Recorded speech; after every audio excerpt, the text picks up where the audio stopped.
Hey everyone, this is Dr. William Clark here. So glad that you're joining us for the Dr. William Clark podcast. This podcast is focused on helping nonprofits simplify the fundraising processes they use so they can build six-figure programs without chasing funders. I don't know about you, but I wish I knew this information before I started working in the nonprofit world years ago. But I'm here to help you build six-figure programs, and I'm here to help you on your journey. So would you be so kind to not only listen to this podcast, would you also rate?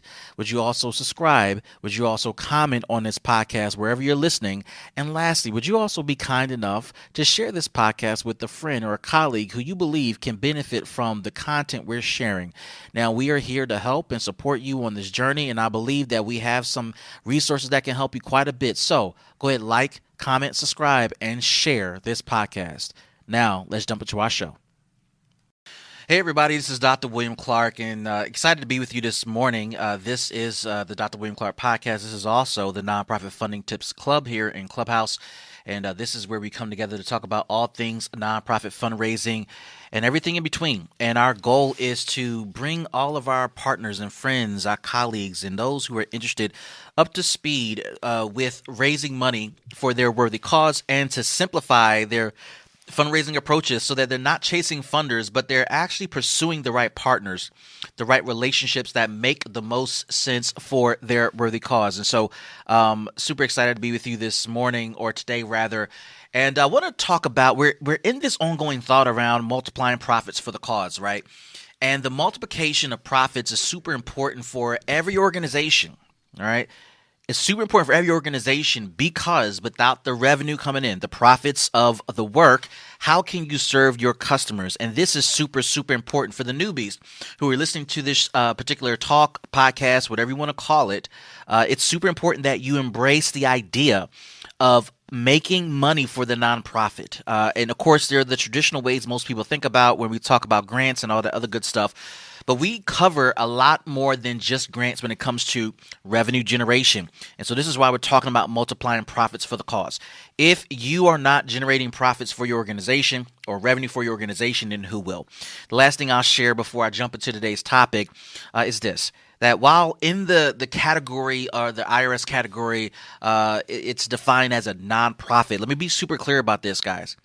If you're a nonprofit organization, it does not mean you cannot generate revenue or make money. What it means is that at the end of the year, at the end of the fiscal year or the year that you, the calendar year, whatever, however you measure time in your organization, if there are any profits at the end of that period of time, those profits are not distributed to an individual, or a group of investors. Rather, those dollars are reinvested into the organization, meaning there's no one that profits from it except the institution in and of itself. That is the distinct difference between a for-profit entity and a nonprofit entity. So you do want to generate profits.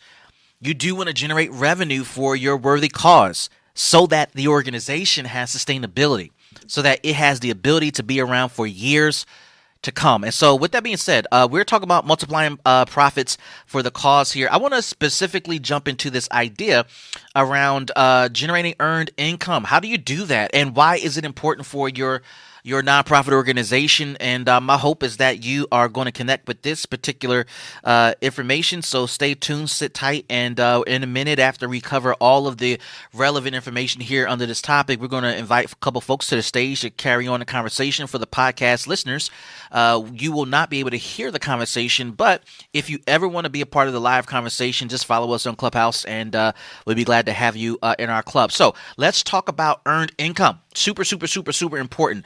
When I started this journey several years ago, when I was doing my doctoral work, and I was evaluating nonprofit budgets, it was super clear that a very small piece of the pie belonged to other income.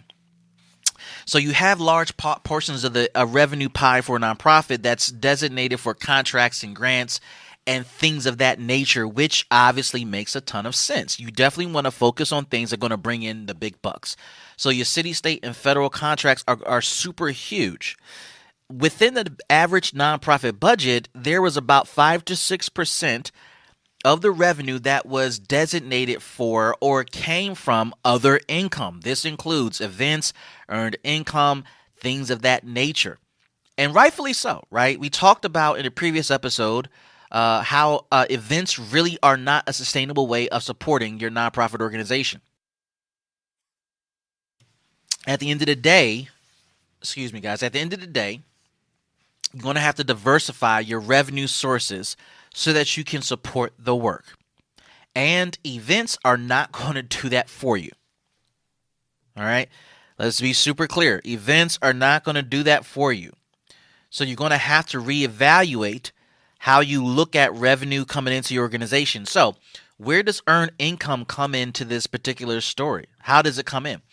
Well, when I was doing my doctoral work and I saw that only 6% represented a piece of the pie of other income, there are two ways to look at it, that at least from my view.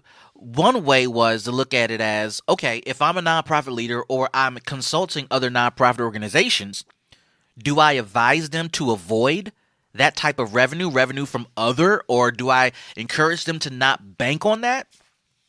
Or do I encourage them to be creative, thoughtful, open-minded about the potential of the revenue they could generate if they just took a different pathway, if they thought differently about their income? And could they view this as a cup like that is half full?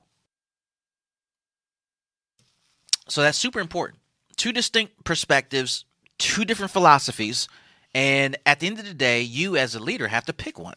Most people are going to see this as a cup half empty, that you're just going to just relegate a small portion of your revenue to other income, events, earned income, etc. Well, I decided, what if we looked at it differently? What if we looked at it as a cup that's half full, as an opportunity to bring along other revenue sources, not necessarily on par with the other revenue income from contracts and grants, because it's really hard to do that. But what if we increased that other income from 6% to 10%, from 10% to 15, 15 to 20, and so on and so on? So if we were able to do that, or if we wanted to do that as an organization, how do we make that happen? That's the question, right?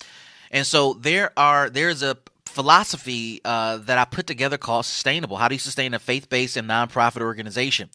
There are three things that I want to share with you when it comes to generating earned income for your nonprofit organization. These are three things that we've distilled down to simple thoughts for your consideration. And the whole goal, as we begin to open up the floor for conversation, the whole goal is for you to think about your work from a different perspective and how do you monetize it. So here's part one, or step one here. This first thing you want to do if you're a nonprofit organization that's considering earned income as a strategy for revenue is to identify the core competency of your organization and its staff. Okay? When you identify the core competency of the organization and staff, what you're saying is, I want to know what we are good at naturally and what we're classically trained in to do that we can do very well. And I want to know who can do it. This is super important. What we notice in a lot of nonprofits is that when they begin to do earned income things like cupcake sales and dinner sales and car washes and all these other things that are designed to get you to sell something to generate revenue, you're actually engaging in activity that is most likely not relevant to the skill set of your staff in-house. So we ask board members to do things that are just wholly unnatural. How many people on your staff actually have done commercial baking or commercial cooking or commercial car washing, right? And the answer is probably very few to none. So we see nonprofits, we see high schools, we see youth groups. They're out in the street. They're doing cupcake sales. They're doing car washes, and they're $5 a car wash. When in reality, that's not profitable at all. There's no benefit to that. Some may say, well, we got other people to buy the supplies. Great. How much were the supplies? And when you look at the cost of the supplies, juxtapose that to the revenue that was generated, the question you got to ask yourself is, was it even worth it? Could we have just asked the donors to just give the money that they were going to give from supplies to give it to the organization and saved us 8 hours of a Saturday that we didn't have to stand out washing cars all day, right? And so it requires you to think differently. When you think about the core competency of your staff, this is a question of what do we do well? And a lot of this should tie back to the core mission, the core work of the organization. What is it that you guys do well? Number 2, develop several platforms to deliver or provide these core competencies to a paying customer.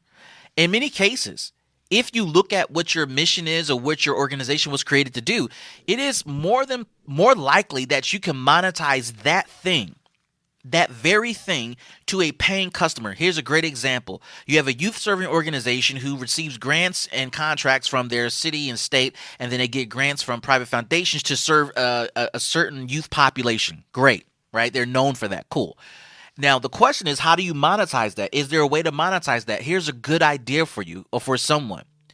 Is it possible that you could organize and structure your curriculum and license it out to other providers who are serving a similar population around your region or your city, and the licensing fee becomes a earned income pathway for your organization? Could you license that particular training to state entities, citywide entities around the country, other providers around the country, to utilize your model to serve youth and young adults because you found success with it?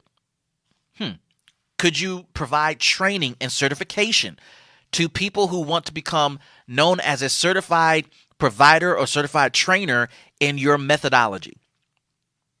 Just 2 ideas right there: licensing and certification training. And there's much, much more. What if you provided a database because you guys got really good at collecting data, managing data? What if you license out usage of a database to track specific data so that organizations could serve youth better?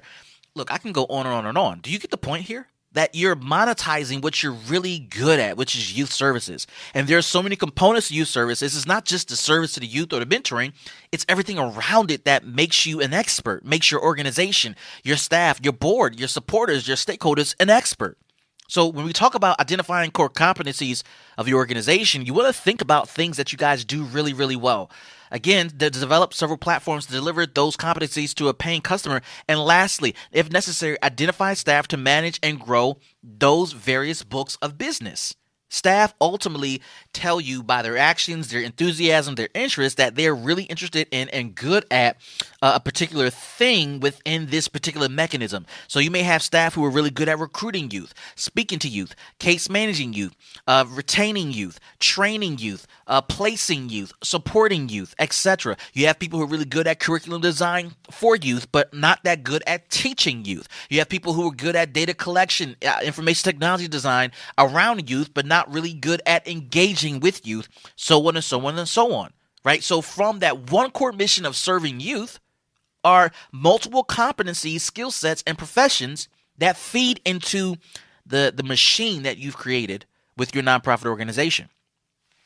When you think about that, right, and monetizing that, there are a couple of things that come out of this, and I'm going to pause in a moment just to invite folks to have a conversation with us here. Listen, what comes out of this is you stay super focused on what you're good at anyway, so you're not mission creeping, you're not going off the beaten path. And then number 2, because you're already doing some of this work anyway, the monetizing of the work is an added bonus to what you get paid to do as an organization, which means you're not expending extra money because you're already doing the thing, you're already doing the work every day. I can go on and on and on about this topic, but if you're going to think about earned income for your organization, it's super, super important for you to be thoughtful about these 3 things that I share. Now, if this is something that you want to learn more about and be a part of an intentional coaching environment, I want to encourage you to submit your application to join the next cohort of our nonprofit fundraising masterclass. We've designed this particular masterclass to help simplify fundraising and to help you develop your core 4 strategy documents. That is your strategic plan, your fundraiser plan, your master grant application, and your master budget. If you want to be a part of that coaching environment with me and a couple of friends, I'm going to encourage you to submit your application by going to nonprofitfundingstrategies.com. Again, it's nonprofitfundingstrategies.com. We'll be glad to evaluate your application and hopefully work with you to build your strategy to raise more money for your worthy cause. Hey everyone, this is Dr. William Clark here. I just wanted to come on really quick and say thank you for listening to another episode of the Dr. William Clark podcast. We are here to help you simplify your processes so you can triple fundraising results to support the programs that mean so much to you. Would you be so kind to like, comment, and share this particular podcast? We are indebted to you for being faithful listeners to this particular podcast show, and we want to continue to spread this message to other people who can benefit from it. So please share this podcast episode and entire show with your colleagues, your friends, and people who you know can benefit from this. You can connect with us in two ways. You can go to drwilliampclark.com. Again, that's drwilliampclark.com, or you can visit us at mysixfigurefunding.com. Again, that's mysixfigurefunding.com. There you can register for our free upcoming webinar, How to Triple Fundraising Results Without Chasing Funders. It is possible, and I share with you the secrets on how to do that. Thanks again. We'll see you in the next episode.